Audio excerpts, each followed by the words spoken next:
When Prof was in office. Yes. But the approval in Yes. Parliament was when Prof had. Yes.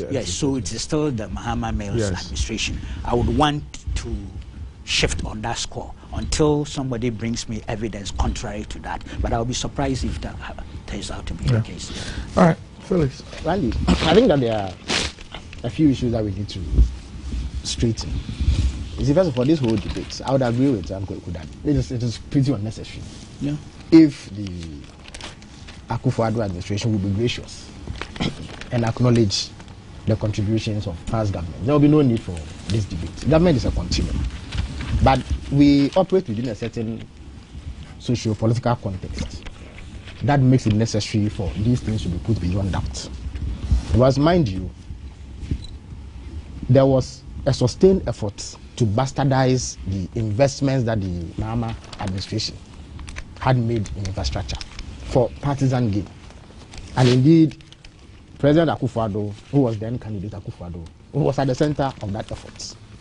I mean, you recall the attacks he launched on the Rage project, for instance, and the constant refrain that these projects have been initiated with a view to inflating them for some material benefit to government officials. Indeed, in 2016, at an MPP event in Kumasi, he actually categorically stated that all projects engaged in by the Mahama administration were done so that ministers could line their pockets with money. It is there. I recall it vividly. I even recall that the statement was issued to criticize him on that.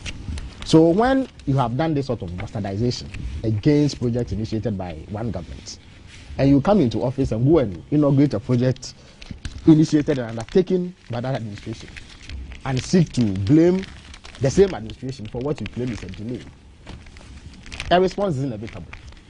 And that is perhaps why we are having this debate.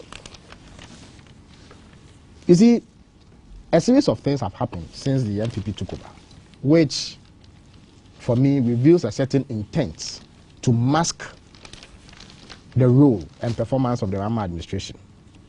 And really, the most glaring and grotesque of this is at the Rage Hospital. You know that on the 17th of May, 2017, the health minister went to Rage and purported to do an opening and actually put his name on a plaque at the hospital. When you go there, you see that this hospital was opened by Honorable Ajimami. Let me make my point. Okay. What does the see the plaque? That it was opened by. But you see, there's an element of a lack of graciousness in that kind of activity. You know, you see, anybody who comes to Ghana in 10 years' time and goes to see that thing will immediately associate with the health minister. They may not have background. But I'm saying that it may sound like a petty undertaking. But so what should they have done? But it is not proper. Look, in 2016, I think about 2 weeks to elections, President Mahama commissioned the Rage Hospital. If you are giving me the alternative, President Mahama commissioned that Rage Hospital. So what Mr. Ajimameno did was unnecessary. To go to the extent to emblazon your name on that facility, when everybody knows. No, that's a different matter. Whose handiwork it is completely unnecessary. It is unfortunate. And it speaks to an unwillingness to be gracious and acknowledge the work of predecessor governments. And on 24th of May, which is not peculiar to